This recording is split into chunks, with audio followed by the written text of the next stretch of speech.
Hi, Stewart again from Indiana University.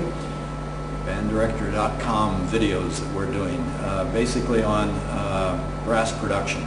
Let's talk a little bit about dynamics.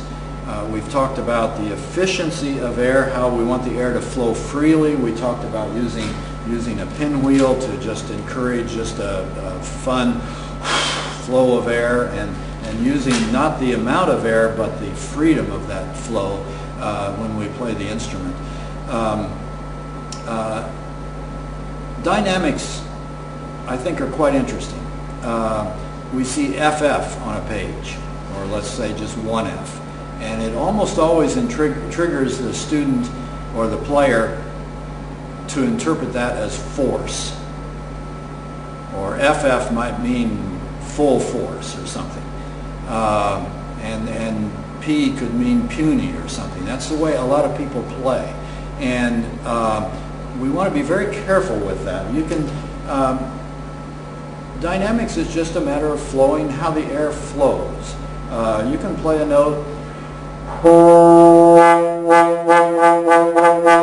just by moving your air around, blowing faster, slower, and the lips, letting the lips respond. It's not hard to do.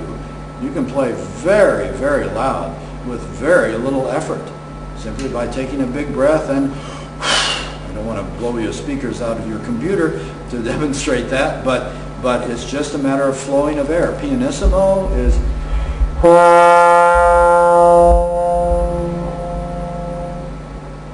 can just take it down.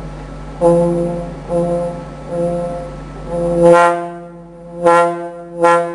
know how that'll come through on your speakers, but it's just a matter of air flowing more aggressively or faster and slower, you might say. And so I think as a conductor, you have to be very careful about your gestures. I've played with a lot of different conductors, and is it okay if I make names? I'll give some names. Maybe we'll have to blank them out or something. But in the Philadelphia Orchestra, we worked with many, many famous conductors. And Seiji Ozawa, for instance, when he came through as a young conductor, he was bouncy and he was bright, and he would make gestures that just made you want to, he just drew out of you a very relaxed, energetic kind of playing.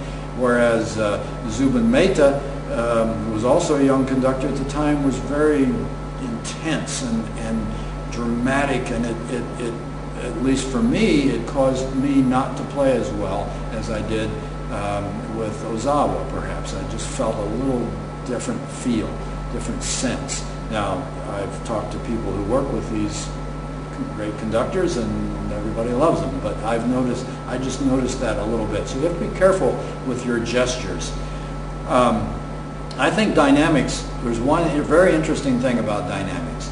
Gabrielli wrote the first piece that anybody knows of where dynamics were printed, and it's called Sonata Piano E Forte, Sonata Soft and Loud, and it was written for brass instruments. And so he had P's and F's in it. Wouldn't it have been interesting, way back centuries ago, if instead of asking the players to play soft and loud, he would have simply asked them to use more air or less air, maybe on a scale of 1 to 10 or something. Maybe 9 here, and 2 here, and then 7, and then 1, and then 10, and it would have come out louder and softer. But if that had followed through over the years, we would now be thinking in terms of airflow rather than dynamics, and rather than tension or force of any kind. And I think that would be a much more healthy way to